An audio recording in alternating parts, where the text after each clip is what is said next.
So our new chapter number 10 is circle, है ना। तो first of all what is circle.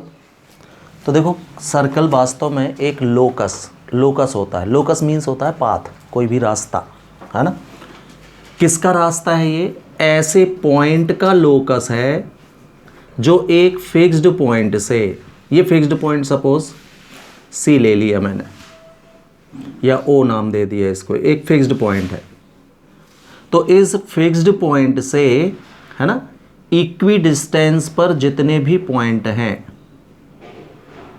बराबर distance पर,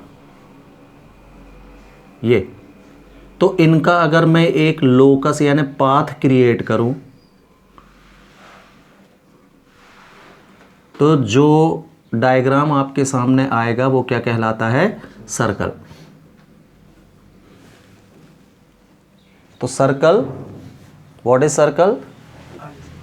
it is a locus of the points. Locus का मतलब path होता है, पाथ को लोकस भी बोल देते हैं, रास्ता, लोकस, ठीक है। तो locus of those points which are at equidistance from a fixed point, जो एक फिक्स्ड पॉइंट से कैसे हैं? एक जैसी डिस्टेंस पर हैं, क्या कहलाता है? सर्कल कहलाता है। इस फिक्स्ड पॉइंट को सेंटर ऑफ सर्कल बोलते हैं। और ये जो फिक्स्ड डिस्टेंस ली है आपने, कांस्टेंट डिस्टेंस, कहीं से भी नाप लो आप, यहाँ कोई भी पॉइंट ले लो, ये इक्वल है, इसको अपन रेडियस ऑफ सर्कल बोल देते हैं। तो the fixed point is called centre of the circle and the constant distance और fixed distance is called radius of the circle. Clear? तो ये है सर्कल की डेफिनेशन। क्लियर? अब देखना यहाँ पर जो आपको देखना है, इसके बाद फिर देखते हैं अपन कॉर्ड। तो किसी भी सर्कल में कोई बहुत सारे पॉइंट होते हैं, ये पॉइंट का कलेक्शन है, लोकस है ना। तो सपोज एक पॉइंट ये दिख रहा है ए आपको, दूसरा पॉइंट ये है बी, हाँ। तो इसकी सरकमफेरेंस पर जो दो पॉइंट है, कोई भी दो पॉइंट, इनको ज्वाइन करने वाला जो सेगमेंट होता है ना, इसको हम कॉर्ड ऑफ सर्कल बोलते हैं। ये कॉर्ड कहलाती है। ये दो पॉइंट कोई भी हो सकते हैं। सपोज यहाँ पर P था, यहाँ पर Q था, इन दोनों को आपने ज्वाइन कर दिया तो भी ये भी कॉर्ड कहलाएगी, है ना। और भी बहुत सारे पॉइंट, ढेरों पॉइंट हैं, मतलब इसकी बहुत सारी कॉर्ड खींची जा सकती है। इवन यहाँ भी पॉइंट है और इनको ज्वाइन करोगे तो ये भी कॉर्ड कहलाएगी। क्लियर?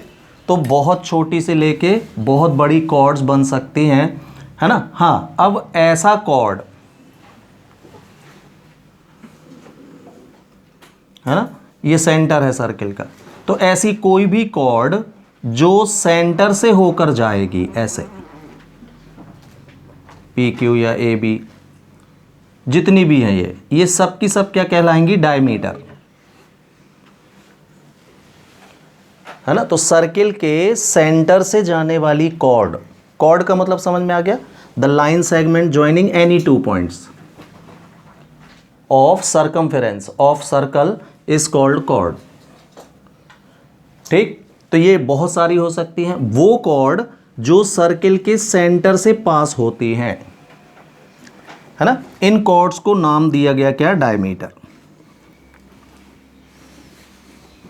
और डायमीटर जो होता है ये किसी सर्किल की लॉन्गेस्ट कॉर्ड होती है। इससे बड़ी लंबी कॉर्ड आप नहीं खींच सकते सर्किल के अंदर। इसके अलावा जितनी भी खींचेंगे इनसे छोटी ही आएंगी।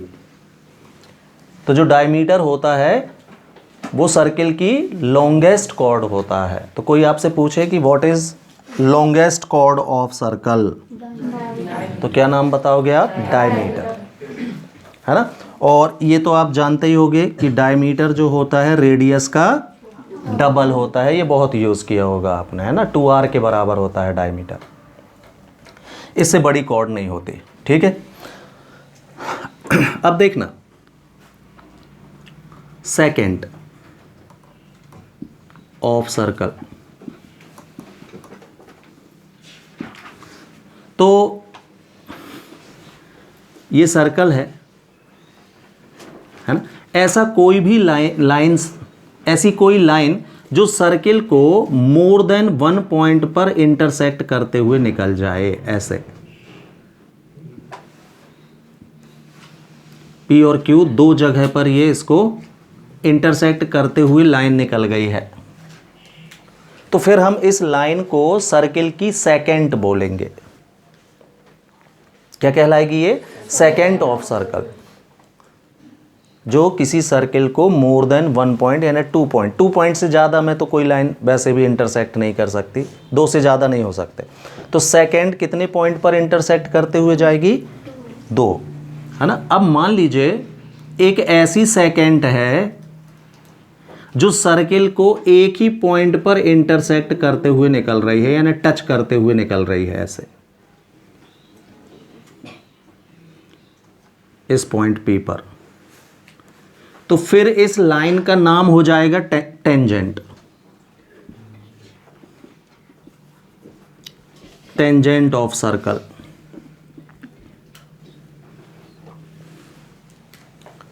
तो टेंजेंट वास्तव में एक और सेकेंट ही है। कैसी सेकेंट है? जो सर्किल को एक ही पॉइंट पर टच या इंटरसेक्ट करती है, तो फिर उसका नाम बदल के टेंजेंट हो जाएगा। और जो 2 पॉइंट पर करेगी वो सेकेंट ही कहलाएगी।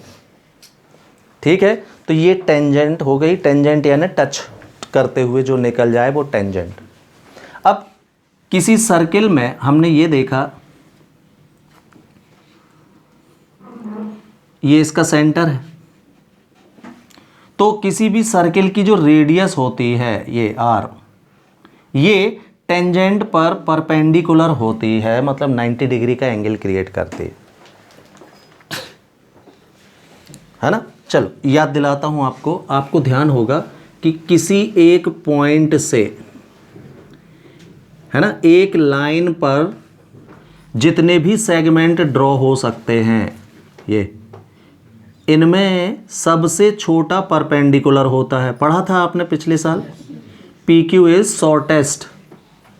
जो परपेंडिकुलर होता है किसी पॉइंट से किसी लाइन पर ड्रॉन परपेंडिकुलर सबसे छोटा होता है अदर से।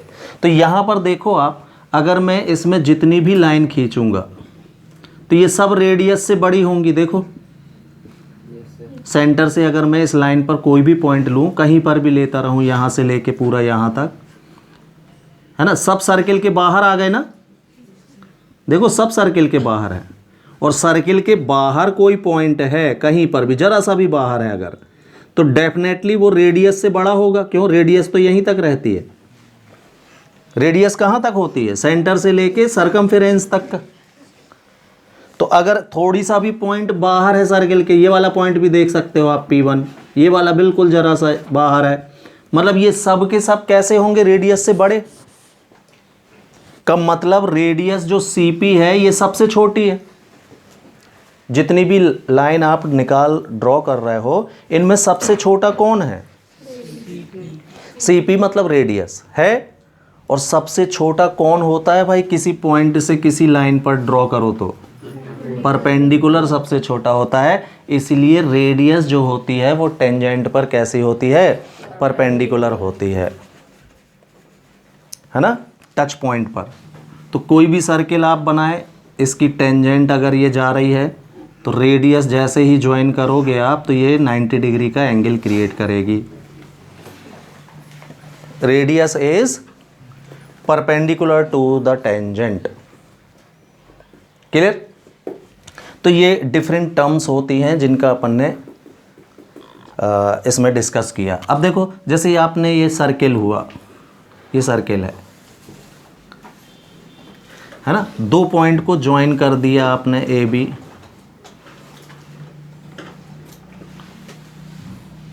तो ये जो रेडियस ज्वाइन हो रही हैं A और B से, तो ये जो एरिया है इसको सेक्टर बोलते हैं।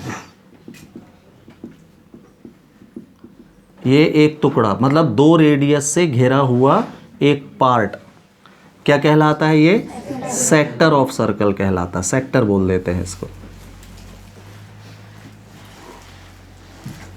क्लियर? तो कुछ टर्म्स हैं जो हमको पता होनी चाहिए सर्किल में किसको क्या बोलते हैं, ठीक है। तो इनको देख लीजिए पहले।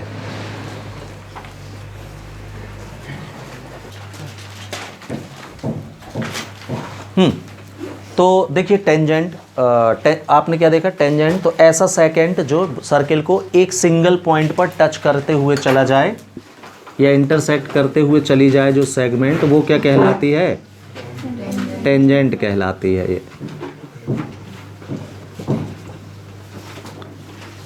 है ना। अब आपसे क्वेश्चन ये है कि जैसे 10.1 का पहला क्वेश्चन देखो, वो पूछ रहा है कि किसी सर्किल पर कितनी टेंजेंट आप ड्रॉ कर सकते हो, है ना। तो मैंने बताया कि एक पॉइंट पर एक टेंजेंट ड्रॉ हो जाती है।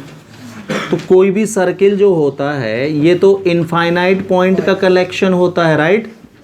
तो हर एक पॉइंट पर एक टेंजेंट ड्रॉ हो सकती है।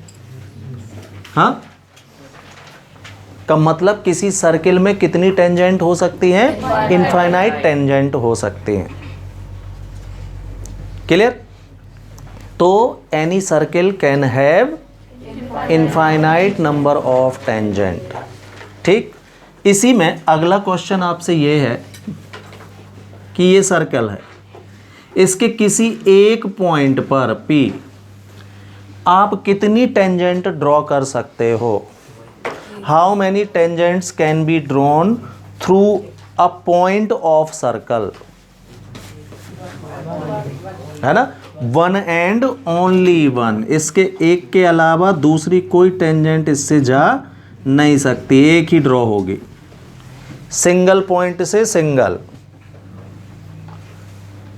ठीक है। तो एक पॉइंट से कितनी जा सकती हैं, एक ही। लेकिन किसी सर्किल की कितनी टेंजेंट हो सकती है, तो हर पॉइंट पर एक खिंचती है। अब भी बताया मैंने, एक पॉइंट पर एक खिंचती है, और सर्किल पर ढेरों पॉइंट हो सकते हैं, मतलब इनफाइनाइट। तो इसकी टेंजेंट भी बहुत सारी हो सकती है, एक इधर खींच लो, एक इधर खींच लो, ऐसे खिंचती चली जाएंगी वो। तो ये हर पॉइंट पर एक, तो नंबर ऑफ टेंजेंट इनफाइनाइट होती है, लेकिन एक सिंगल पॉइंट से एक ही टेंजेंट जा सकती है, ठीक। अब देखना अगला क्वेश्चन आपसे ये है कि मान लीजिए कोई पॉइंट है जो सर्किल के बाहर है P। अब इस पॉइंट से आप सर्किल पर कितनी टेंजेंट ड्रॉ कर सकते हो,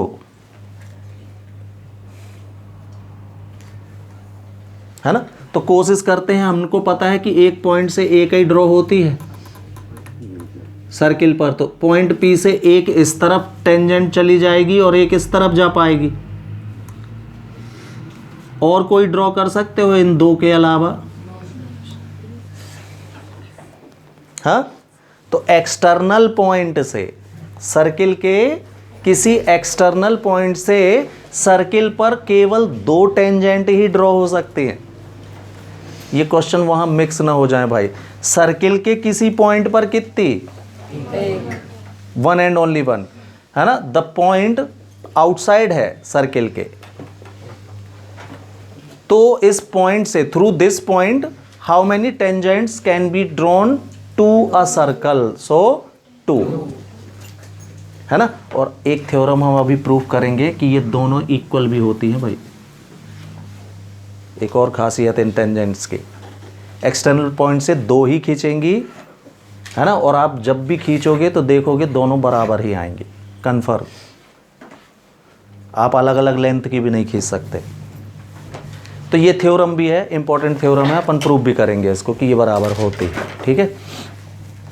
तो इसमें देखो fill in the blanks, question number second में, a tangent to a circle intersect it in how many points, 1 point. Definition में देखा टेंजेंट सर्किल को कितने पॉइंट पर इंटरसेक्ट करती है, एक पॉइंट पर, है ना। A line intersecting a circle in 2 points is called second. A circle can have how many parallel tangents at the most, एक दूसरे के पैरेलल दो ही खींच सकती हैं। कैसी, ये जैसे एक तुमने यहाँ खींच दी तो दूसरी इसके ठीक सामने कहाँ, इधर खींचेगी, पैरेलल एक दूसरे के, किस पर? डायमीटर पर। तो दो से ज्यादा पैरेलल टेंजेंट नहीं खींच सकती। सेकेंड खींच सकते हो आप, ये सेकेंड खींच जाएगी इसके पैरेलल, लेकिन टेंजेंट कितनी खींचेंगी? दो ही खींचेंगी जो एक दूसरे के पैरेलल होंगी। टेंजेंट बहुत सारी होती है देखो पैरेलल, लेकिन आपको हमेशा एक जोड़ा ही मिलेगा, एक इस तरफ तो एक इसके सामने, ये तो पेयर दो का ही मिलेगा पैरेलल एक दूसरे के, है ना। तो किसी सर्किल पर कितनी पैरेलल टेंजेंट खींच सकते हो आप?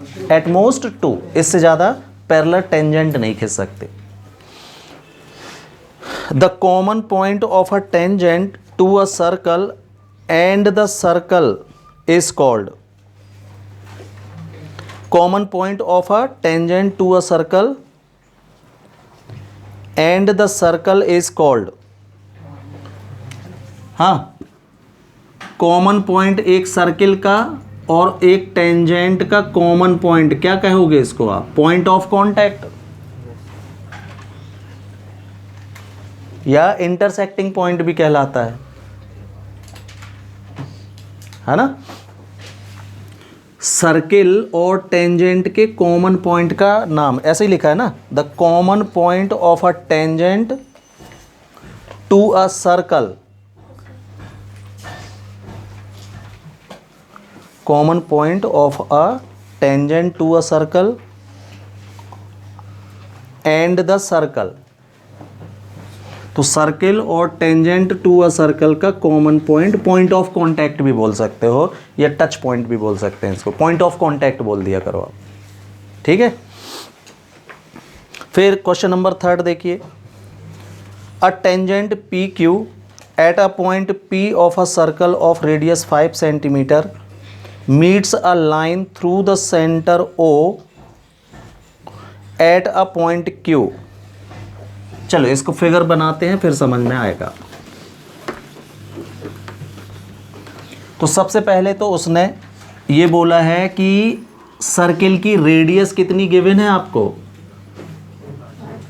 5 सेंटीमीटर। तो ये 5 सेंटीमीटर रेडियस का एक सर्कल है, सेंटर हो गया इसका O, रेडियस 5 है इसकी, ठीक। अब वो बोल रहा है कि सेंटर से जाने वाली लाइन, तो ये सेंटर से जाने वाली लाइन ये ले ली मैंने भाई एक,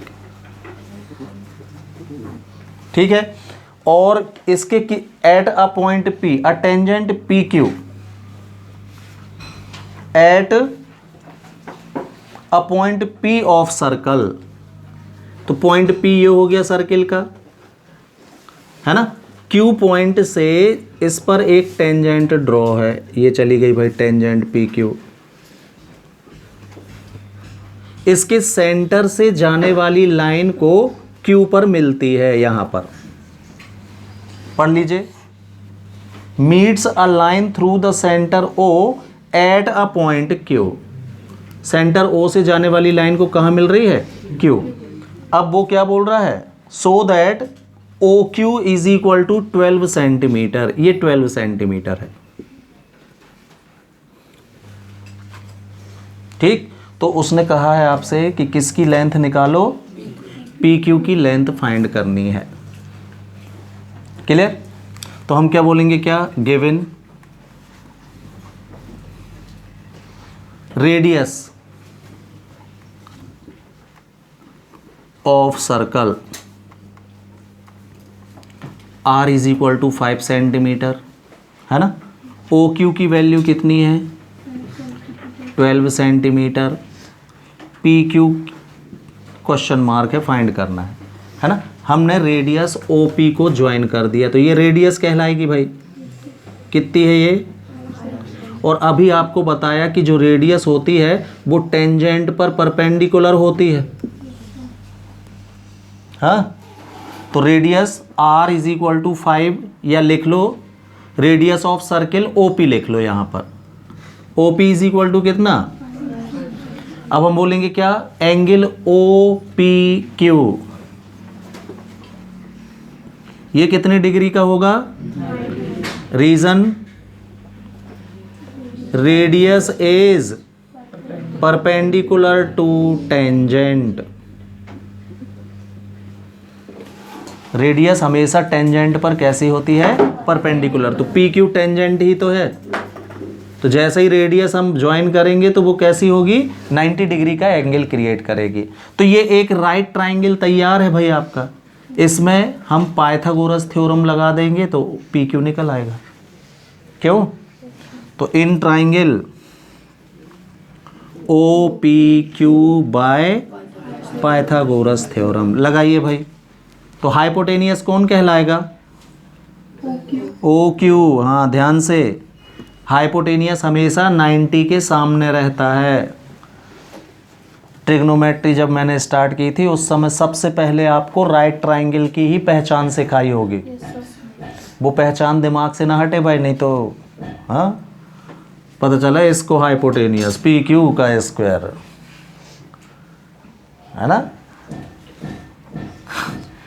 ठीक है। ये हाइपोटेनियस होगा, is equal to perpendicular plus base